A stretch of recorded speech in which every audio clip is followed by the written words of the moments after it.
our culture is competitive, man. Right. It is, but I think when it goes past the music itself to blocking things in business, then I don't understand that. Like right now, you're not even competing for a slot.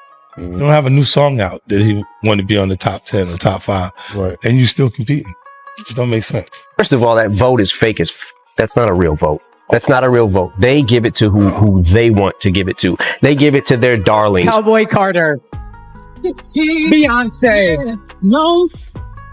It's the price you pay, when you're early in your career, you feel that you have to listen. And when you buck, they buck harder and they make threats. And those threats are huge ones. There are horrible things that happen every day, whether it be in the industry or not, mentally, emotionally, financially. 50 Cent and Eminem are teaming up, and they're targeting JayZ and Beyonce with serious accusations. They're talking about shady deals, stolen credit, award show rigging, and careers being ruined. It's looking like a major scandal. 50 Cent says JayZ is still trying to block his business moves.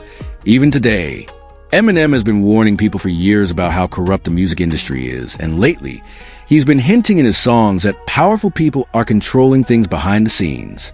Beyonce is also facing accusations, with people claiming she stole songwriting credits and worked to keep other women out of the industry. Names like Aaliyah, Mia, Mary J. Blige, and Carrie Hilson have come up, women who were successful until their careers suddenly stalled. And if that wasn't crazy enough, JayZ and Beyonce's close connection with Diddy is raising questions again. Even though JayZ managed to avoid a lawsuit from a woman known as Jane Doe, the woman is now suggesting that she was pressured to stay quiet. When you're not competing for those things anymore, and you start looking and you're going, so what was the problem?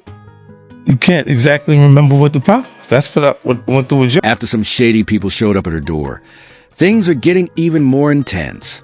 Now, the big question is, are JayZ and Beyonce really the powerful couple they seem to be, or are they just experts at covering up their messes? Have they stayed on top by stepping over others, ruining careers and even lives in the process? For years, Jay and Bey were seen as untouchable music royalty. Saying anything bad about them would get you labeled a bitter hater. But now, that perfect image is starting to crack. 50 Cent and Eminem are leading the charge, fearlessly exposing the so-called king and queen of the industry, pulling back the curtain on what's really going on behind the scenes. Look, JayZ and them was putting it together. So I think they still harbor some energy towards me.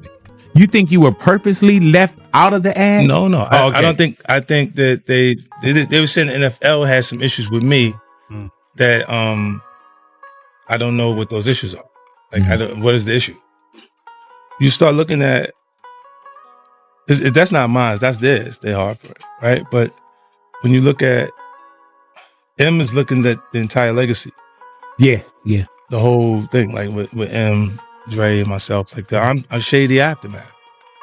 You see what I'm saying? Like, it do so much G-Unit Records. Right. They forget that I'm M and Dre's artist. Let's start with 50 Cent, because he's not holding back. He's calling JayZ insecure, jealous, and straight up petty. And this time he's got proof. Back in 2023, 50 claimed that Jay tried to stop him from performing at the Super Bowl by using his NFL connections. Crazy, right? But Jay's plan totally backfired because Eminem wasn't having it.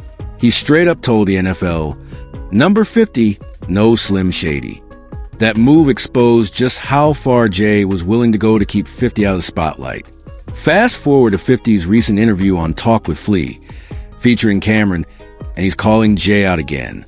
This is why I was saying I knew what old boy was doing, right, with the Super Bowl, because he was doing he was doing some wild shit, because he was saying that to Eminem that the NFL had the issue with me, and I'm like, well, what's the issue? Why don't I have an issue when I'm becoming a partner in the actual team, but they got an issue with my performance? Like, makes no sense. So I was going to get to that later, but since we're here now. And when he says old boy, for the audience that I'm talking about JayZ. This was discussed before. JayZ told Dr. Dre, just for people who's not up on this, or Eminem, that he didn't want you to perform part of that Super Bowl they had a couple years ago. Why do you think that is? Well, I just threatened. Possibly.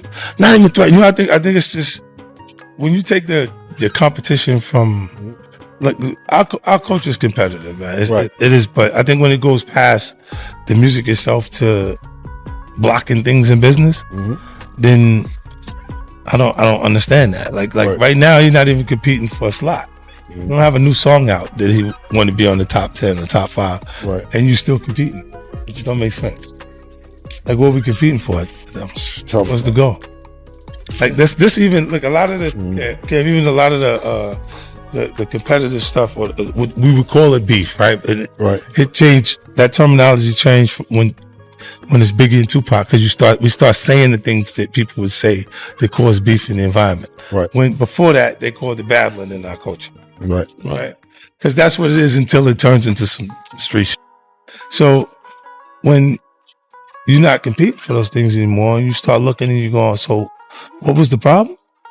You can't exactly remember what the problem was. That's what I went through with. It sounds like 50 Cent is accusing JayZ of interfering with his business moves, both in the music industry and in corporate settings.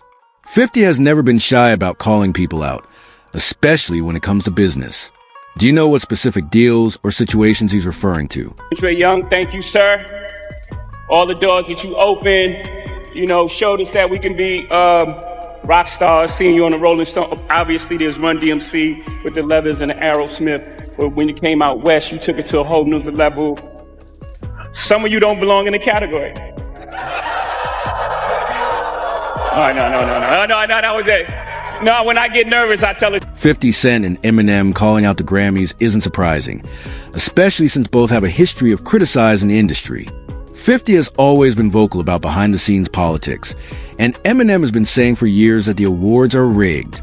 The idea that JayZ pulled strings to secure Beyonce's Cowboy Carter Album of the Year win is definitely controversial. His speech at the previous Grammys, where he called out the Recording Academy for snubbing Beyonce, might have put pressure on them. Fans questioning whether the win was truly earned adds fuel to the debate. Do you think there's actual proof of Grammy rigging, or is this just another case of industry politics and personal rivalries? You Grammys, but you feel like you had to sell your soul to get them. And you didn't know if you wanted it for the recognition or the trophies, but then what's the difference? And that Grammys pretty much suck the blood of artists and nominate them, have them come to the shows. And which they do. They do it every year. Yeah, and I'm just tired of seeing it. And for whatever reason, it's like they're always pitching this hint that you might win Album of the Year, which used to be. That's the big question. If JayZ really believes the Grammys are biased, why keep showing up? It does seem contradictory to call them out while still accepting awards. A lot of fans feel like his speech was more about applying pressure than making a genuine stand. The idea that the Carters win through influence rather than just talent has been a long-standing debate. They're undeniably gifted, but their connections, wealth, and industry power give them an edge others don't have. Some think it's just smart business, while others feel like it crosses into manipulation. Do you think this is just how the industry works? Or is there something deeper going on behind the scenes? Watch 50. Same. 50 did not win Best New Artist at the Grammys. There was nothing bigger than 50. Nothing bigger, and nobody since maybe like Snoop came out the gate like that. My first album didn't do it. I never saw someone's first album and the wave happen like he had. And then he doesn't get it. And then I get up there another year, and what was it, the Eminem show? And it was like, whatever. I'm fine if I lose to Kanye or someone that I'm like, okay, I respect that. I know who that is, and Kanye has a huge following, and he's made a massive impact on music. Fine, I'm good with that. But don't get us all here to use your selling point for your show and stiff everybody every single time. And I said, after that point in time, I was like, don't ever ask me to here again. Please do not ask me. My answer is no for 100 million years. Never again will I Eminem has been calling out the Grammys for years, And it's hard to argue with his points. He's not just mad about losing. He's mad about being used for hype, only to be shut out when it matters. It's a pattern a lot of artists have pointed out, but few have been as vocal as M. 50 Cent backing him up, and specifically calling out JayZ makes it even messier.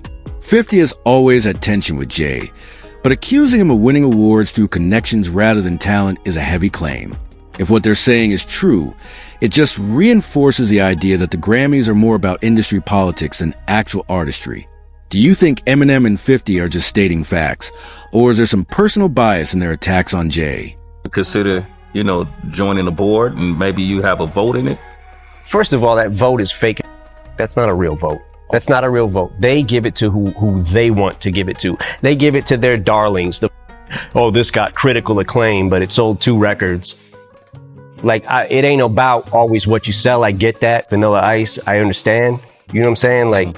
But there comes a point where when an overwhelming something comes along that has this wave and impact on music, and you give it to Lada Dottie. Who? Lada Dottie. It's only Lada Dottie. That's a strong accusation, but it does make sense from a business perspective. The Grammys are all about ratings, and having JayZ and Beyonce in the building is guaranteed to draw attention. If the Recording Academy is prioritizing views over fairness, then keeping the Carters happy would be a strategic move. 50's argument suggests that their wins aren't just about talent, but about their star power and the influence they bring. If true, it would explain why they keep getting nominated and awarded despite the controversy. Do you think this is just how the entertainment industry operates, or is it outright manipulation? When he started to receive the 16, 17 Grammys since he's been with Beyonce. Right? And you go, prior to that, 1. Right. You see what I'm saying? So that came in association, like you see the kids even have Grammys. They don't sing yet. They don't sing. Right. They don't rap yet. And they already have Grammys. So it's like they give them this trophy so we secure that they're coming to the award show. It meant that much to the culture that they just gave them the things they would. Later, to me, I didn't care about trophies. I said, I'll get That's a wild claim, but it's classic 50. He never holds back, especially when it comes to JayZ. Saying Jay's success is more about Beyonce than his own talent is a huge statement, and calling their marriage a contract takes it even further. If 50 really believes that, he's basically suggesting their relationship is more of a business arrangement than a real partnership. It's not the first time people have speculated about power couples staying together for influence. But do you think there's any truth to it? Or is this just 50 stirring the pot like he always does? Look, when Jay signed his contract, the big one was with Beyonce. Mm-hmm. When he signed that contract, the marriage contract, he got trophies.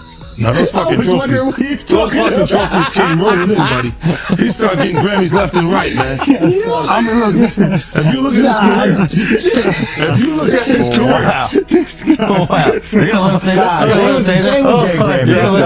He had one. Exactly. He had one. And he didn't show up. He had like 20 now. Oh, Lord. He had like 18 since he's been down. Look, he had one, bro. Hard Knock Life. You're not wrong. He was one. At the same time. He's like drinking. His picture is the cup. Wait a minute. So you're saying the success is derived from the marriage? I've absolutely been treated differently. The accolades. Because he's no longer viewed as like a street or gangster rapper. Now he's viewed as a businessman, entrepreneur, family man. And the biggest ones because of the position Beyonce's. Oh, wow. Right? You were connected to the biggest. Jay got.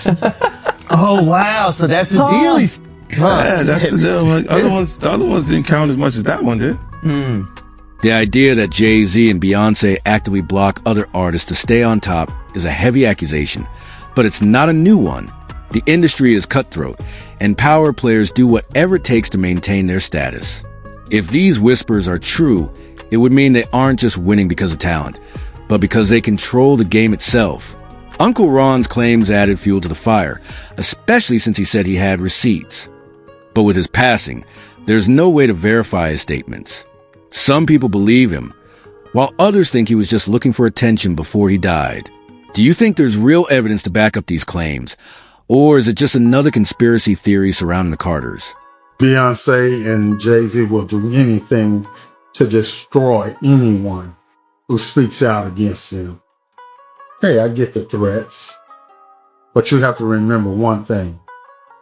I know your deepest secrets. I know so much about you and what you've done. I know so much on how you got where you are, how you stepped on many people.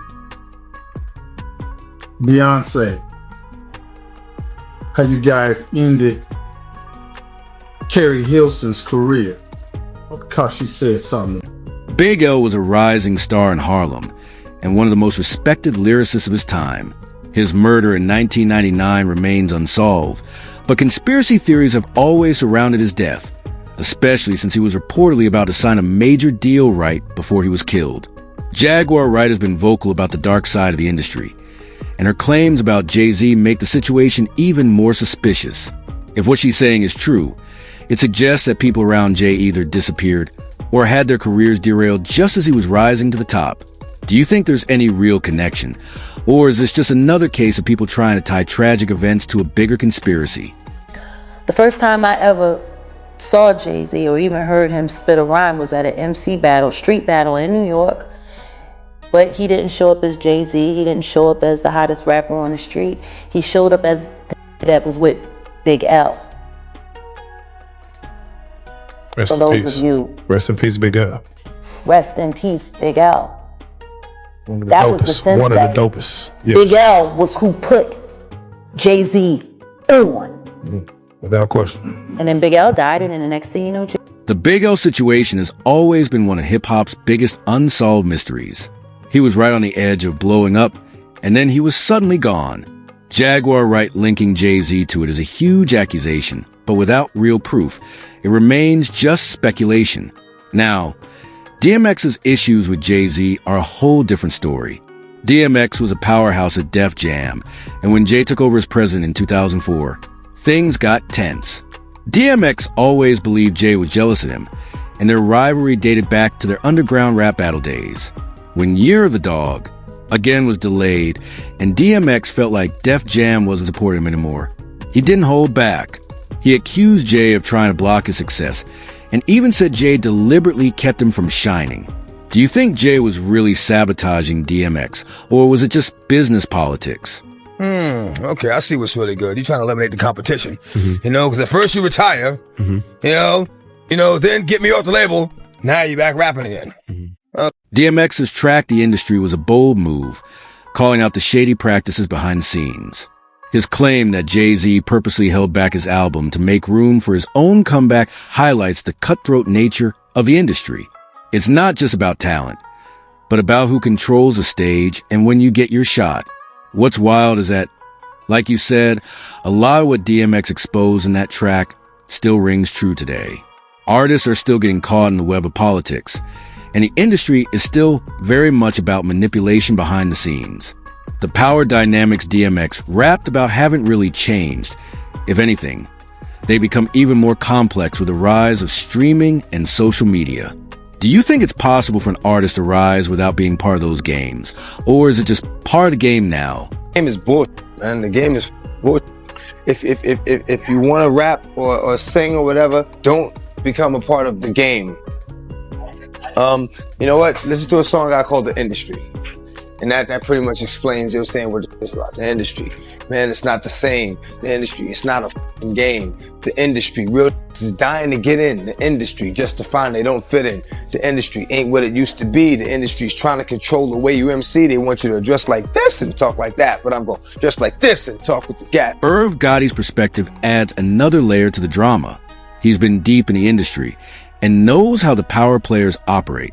His claim that JayZ was jealous of DMX makes sense, especially since DMX came out of nowhere to dominate the rap scene in the late 90s. Jay, Lure Cohen, and others underestimated him only for DMX to prove them wrong shows just how much of a threat he was to the established order. As for Beanie Sigel, the tension there is also well documented. Beanie was one of Jay's early proteges, but their relationship soured. Beanie's accusations about Jay, including claiming Jay tried to isolate him and sabotage his career, further fuel the idea that Jay might play dirty to stay on top. Do you think JayZ is just a victim of industry politics, or do you think he's been more involved in pulling strings behind the scenes to keep his position? I was like, we got to sign DMX, and they laughed at me. I remember when I left the office, Tina Davis said, she knew what I wanted to sign DMX. She said, DMX don't sell, your ass is fired.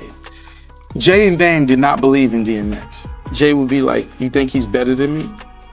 And I'd be like, he's nice just like you. I said, if you look in the hood, there's less of like you and more like him. Yeah, but he don't want to live that. He's depressing, Gotti. And I said, I don't give a. So Jay used to watch me rhyme with X, and he was off with the Hitman.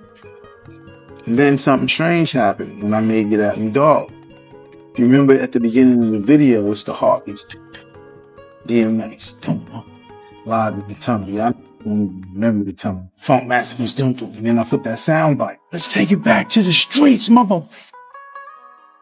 The video's flashing, f***ing up your eyes. It caused change. And now, there's no more shiny suits.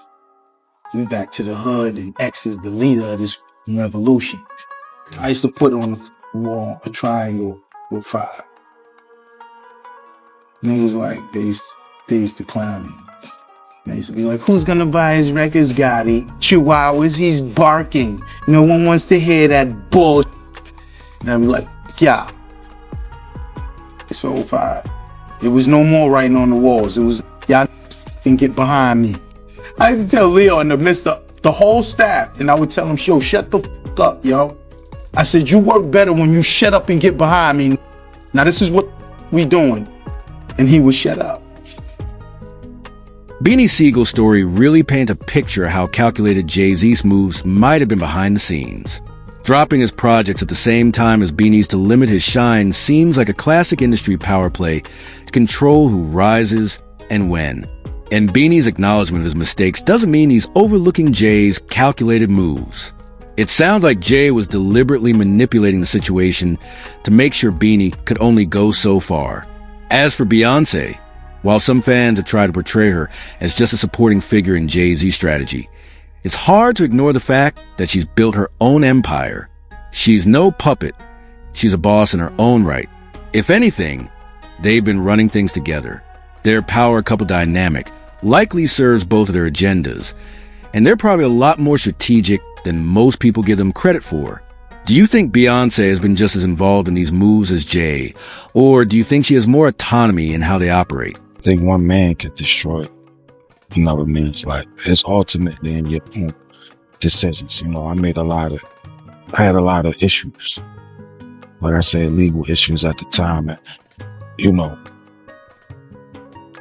my mind wasn't where I'm at now today. Like I used to have questions like why every time my album dropped, Jay would drop right on top. He wouldn't let me breathe, or right before me. Like I was always close. And I never understood that every single album that I dropped, Jay dropped right on top of me. And it was like, damn, like to have in-house competition at that magnitude was crazy. Jay already the boss, but I always thought that like, let me breathe. But it's crazy how much the dynamics in the industry can shift when competition heats up. The situation with Amy and Rich Harrison is especially intriguing. Amy's One Thing was a huge hit and had a similar vibe to Crazy in Love, which was one of Beyonce's breakout solo hits. If JayZ did swoop in and snatch Harrison away from Amy, it would be a strategic move to help solidify Beyonce's solo career. Artists and producers often have these behind-the-scenes power plays, and if Beyonce was seen as a threat to someone like Amy, it would make sense for Jay to step in and protect her brand. Then there's Carrie Hilson. Her beef with Beyonce seemed to escalate quickly, and the way her career took a nosedive afterward doesn't seem like coincidence. The rumor about Carrie being set up to record a diss track aimed at Beyonce paints a picture of the kind of manipulation that could be happening behind the scenes. And when she refused to hold that magazine cover, it seems like she was making a quiet statement of resistance against the Carters' hold on the industry. Do you think Beyonce and JayZ were actively trying to eliminate competition, Or was it just the ruthless nature of the industry at play?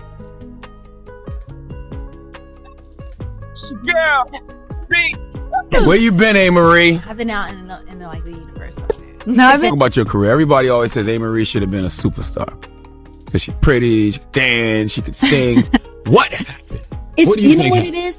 It's timing. Like, everything is timing. Like, I'm a big believer in... The Carrie Hilson situation gets even darker when you consider how much pressure she was under, especially after refusing to hold that magazine cover. The Beehive is notoriously intense, and for Carrie to face such intense backlash, along with the whispers that Beyonce may have orchestrated it all, is chilling. The claim that Beyonce might have used her insiders to manipulate the situation paints a picture of how deep the strategy could go. If Carrie was really pressured into recording a diss track, it wasn't just a celebrity feud. It was a full-blown attempt at career sabotage. And the Kelis situation with Milkshake is another example of how competitive and cutthroat the industry can be. Accusations of stealing or not giving credit aren't uncommon, but when a song as iconic as Milkshake gets sampled without credit, it raises red flags about fairness and respect in the music world. Beyonce being called out by Kelis shows that these types of power plays go beyond just pushing others aside. They can involve outright stealing from other artists too. Do you think Beyonce's success comes from playing the game strategically and aggressively? Or do you think these accusations paint her as someone willing to do anything to stay on top? The price you pay, when you're early in your career, you feel that you have to listen. And when you buck, they buck harder, and they make threats, and those threats are huge ones. And you know what I mean? You don't feel like you have a choice. That's wild. Finding out through social media that her iconic song had been sampled without her knowledge is a major betrayal. Kelis' reaction makes total sense. In a world where artists are expected to have control over their own work, being blindsided like that is heartbreaking. Her comment about people in the industry lacking soul or integrity speaks volumes about how cutthroat things can get, and it shows just how disconnected some artists can be from the business side of things, especially when powerful people like Beyonce and her team are involved. Kelis clearly felt betrayed, not just because she wasn't credited, but because it was handled in such a shady, underhanded way. It's another example how the game is played, where even artists with massive influence may take what they want without considering the long-term impact on their peers. Do you think Kelis' words are a reflection of how a lot of artists feel about the industry, or is this an isolated incident? You say so guarded within your career. This is what I did. I said, no, I'm good, thank you. No, thank you. Okay, so sometimes that doesn't translate as far as what you are allowed to have, what you have access to. You will be blackballed. You will be talked about. You will be on. You will be rumored about. But you have to stand strong on what you don't care for. It's not that serious to me. If I have to sell my soul, I understand that I might have sacrificed something in the physical world, but the spiritual world is not worth it. You're okay. You don't need to do anything. What you need to do is protect every part of your life, your spirit especially, because everything else is connected to that. There are some people, not everyone, that have huge egos, and awful mindsets towards men, towards women, towards people. And it's very difficult to be around. It's just very difficult. And the way they define success is not your idea of. It's clear that there's a pattern emerging from all these claims, whether from 50 Cent, Eminem, Kelis, Mia, Beanie Sigel, or others. The accusations surrounding JayZ and Beyonce aren't just about competition. They're about power, control, and influence in an industry that's notoriously brutal. Some of these artists are suggesting that the Carters aren't just protecting their empire, they're actively eliminating threats and rivals to maintain their position at the top. The situation with Kelis is particularly telling. She's right that a simple phone call could have resolved things, but instead, Beyonce quietly removed the sample and never took accountability. That silence speaks volumes. As for Mia, Refusing JayZ's advances and then facing career fallout is a stark reminder of the dangers young artists face when they challenge the industry's power players. When you look at this long list of artists speaking out, it's hard not to wonder if Jay and Beyonce are just really good at cleaning up their messes, or if they're really just ruthless behind the scenes. With their combined influence, it would be easy to manipulate narratives, squash beefs, and control how they're perceived, but the sheer number of voices speaking out against them suggests there may be more than just a few isolated incidents. In the end, it seems like the Carters have mastered the art of protecting their empire, but at what cost? Their rise to the top has definitely come with a lot of allegations of sabotage, manipulation, and ruthless competition. The real question is, do they really play by the rules or do they make their own?